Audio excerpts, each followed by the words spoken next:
I'm joined today, as ever, of course, by the magnificent Adam Holz. Hello, Adam. Oh, please tell my family. You know, I hope they're watching. Hope they're watching. That sort of a role comes with a humility that just spills out. I have the Yes, same problem. yes. I know, right? Prophets honor in their own home. Probably not. Probably not. Absolutely.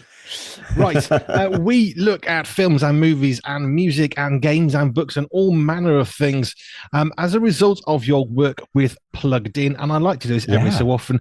Just remind us, what is it that Plugged In actually does?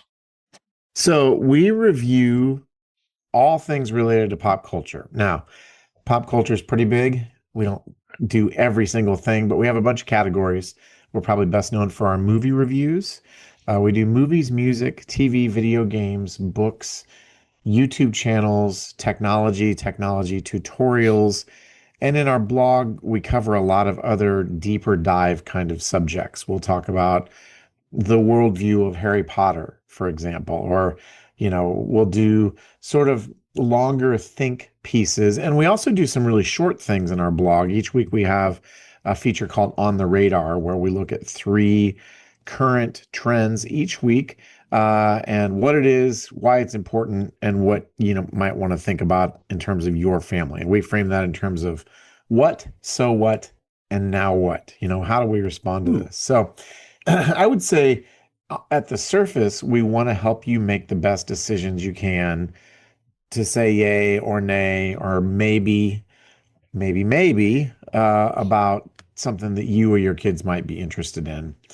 I think our deeper hope and really our heartbeat is to see entertainment and technology and our relationship with those through a discipleship lens, right? That we hope that you can see how we're thinking about something from the perspective of Christian faith and whether we should be engaging or not, whether that's a wise thing. So that's our deeper hope. We also, I should say, have a book out that we released about a year and a half ago called Becoming a Screen Savvy Family that walks through both some of the philosophical questions and the practical nuts and bolts of, you know, what do I do with my kid being on his screen all the time, right? So that is what we are all about. Thank you for asking, Andy.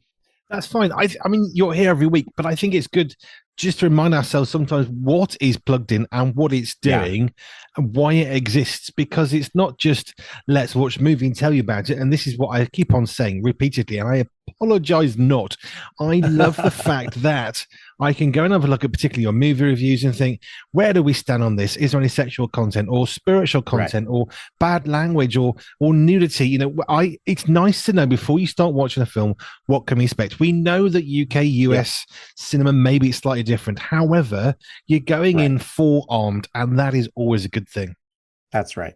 And, none of us like to be surprised by something, especially if it's a content area that, for whatever reason, is really a pain point or an area of concern for us. And obviously, we know from the way people interact with our reviews. And if you've never been to our site, we'll give you sort of a traditional overview of the plot and some sort of summary of what's happening aesthetically. Did this thing work or not? But the bulk of our review really is an attempt to give you an objective look at exactly what kind of content is there. So if there's a sex scene, we'll say, there's a sex scene and you see, movements under the covers and you know what's going on. I mean, we try to be discreet so that we're not sort of inviting you to visualize it.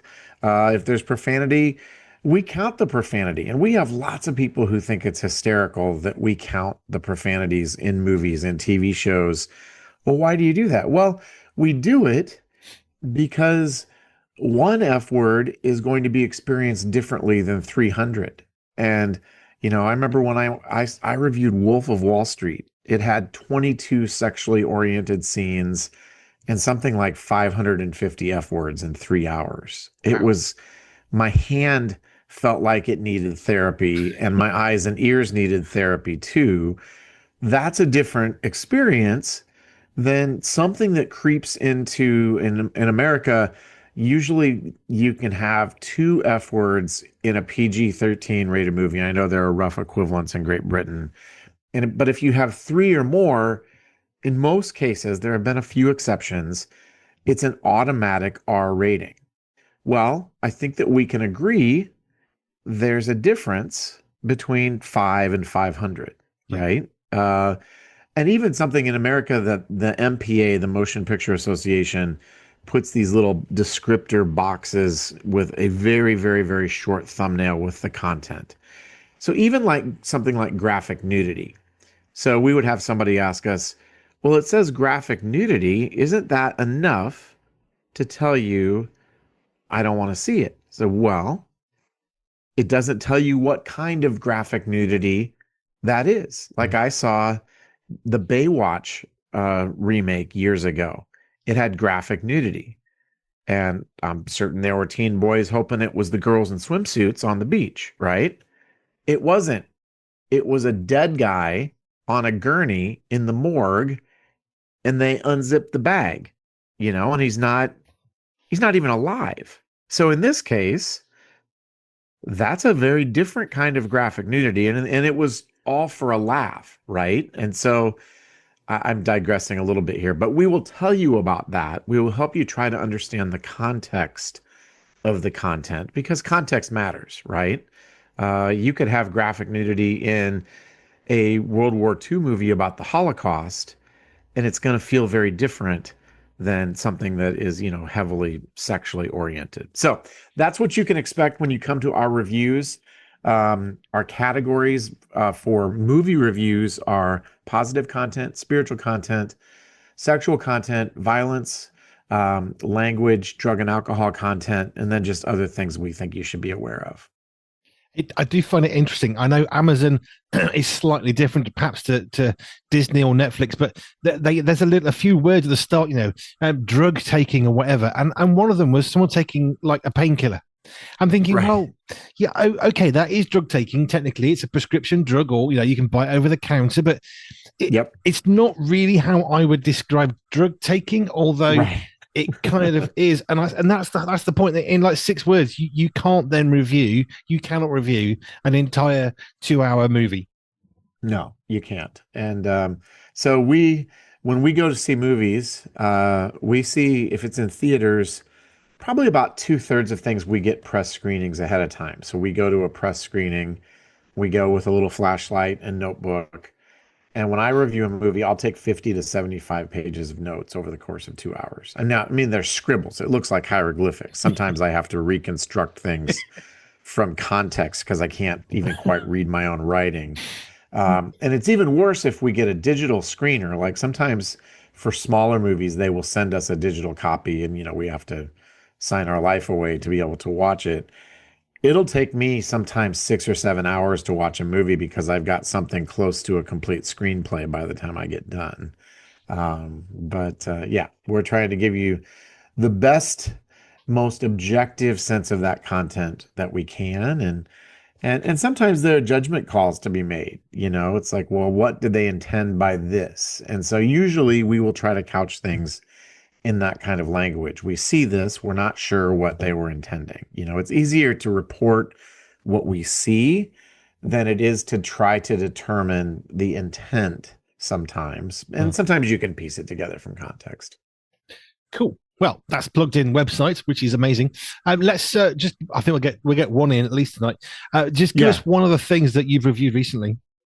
So we have a new movie out this week called Regretting You. And this is a movie. It's a YA movie. YA stands for young adult. And they tend to be dripping with drama and romance. This one is no exception. It is from a novel by Colleen Hoover, who wrote the novel It Ends With Us, which was a big controversial movie last year. So this one focuses on a mom and a daughter. Morgan Grant is the mom, Clara is the daughter. They have recently lost Morgan's husband and Morgan's sister in a tragic car accident. And as Morgan kind of digs into it, it becomes apparent that her husband and her sister had been having an affair. And as you can imagine, bad enough to lose your husband and your sister, but when you find out they were sharing a hotel together right before they died in a car accident, it's even worse. And she tries to keep this information from her 17-year-old daughter, Clara, perhaps out of some noble reasons just to protect her. Clara knows that there's something else going on, but she's not sure what it is. And so she gets increasingly angry with her mom, and she gets into a relationship with a guy at high school. She's 17, and she sleeps with him in part because she's angry at her mom, to get back at her mom. And there is a lot going on in this movie in terms of that sort of content. It's PG-13.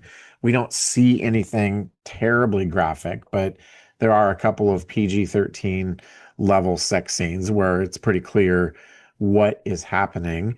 You could say, giving the film some credit, it's trying to deal with subjects of grief and bad decisions and patching up relationships. You could also say, I think fairly, it's yet another young adult movie, and these movies are aimed at teenagers that I think normalizes the idea that high schoolers, have sex. And I'm not a prude, I'm not naive. I know that lots of high schoolers probably are having sex, but as a parent of three teenagers, I am keenly aware of how our entertainment normalizes things, right? And that would be a worldview conversation. So, on one hand, the content is this happens. I think digging deeper, the worldview is here we get a story that suggests this is just normal behavior. And in some ways, I'm more concerned for my kids with the worldview portion of that equation than I am maybe with the specific images on screen, which were not super explicit. So uh, we do a great job unpacking that in our review. Brett Eckleberry was our reviewer on this particular film, and I think he does a fine job of exploring some of those themes. But kids are drawn, and young girls are drawn to romance, right? They're drawn to drama. They're drawn to these sorts of stories. And I get that, but I do think this is a place where parental guidance, to, coin that phrase, is really important, Andy. Yeah, I totally agree. It's this is why we have plugged in, and it's important to have these conversations. And normalizing stuff is one of those things that I do personally struggle with. Like, why, whether you think this is okay or not, can you please not tell me that this is okay? Can you let Right, me make the decision on that for my own self? right. Because there's an awful lot that going around, whether it's in the news or movies or music, and it's making Yeah, things okay. And if you don't agree with this, then what's wrong with you? Well, actually, nothing. I just have a different opinion, and you know what? That's okay. And right. that's definitely a cultural thing across all Yes, sorts of situations. I'll mention the news. We're talking about movies here. It can be music, books, doesn't really matter. But it's that attitude of, well, this is right. Of course it is. Just get over it and be right, okay with that. But you know what? right, Sometimes not. right. Sometimes not. And in fact, I would say, it used to be with the subject of sexuality, parents would sort of sweat having the talk, right? You're going to have the birds and bees talk, and you're going to let them know how it all is. And you check that box, "Whew, glad that's over." I think we need to be having the conversation because our culture is having an ongoing conversation about sexuality that shows up all over entertainment, and it's all over the things that our kids are consuming. It's like, okay, look, the culture is having this conversation. If we are not helping to guide our kids and help them to think, what does it mean to have a biblical perspective on sexuality and this good thing that God has created, they're going to be shaped and squeezed into the world's mold in terms of thinking about it. So you could take the opposite tack and say, here's a great opportunity to watch a movie that, deals with this subject and really have a conversation about it with your kids. So a couple different ways you can go on this one. Thank you, Adam. I have to leave it there. But as ever, it's really good to meet you online, hear you talking about what Plugged In do and the way that you assess movies, books, and so on. Just remind us of the website so people can find out all about this. Yeah, it's pluggedin.com, and we are a ministry of Focus on the Family. Adam, thank you as ever. You bet. Thanks, Andy.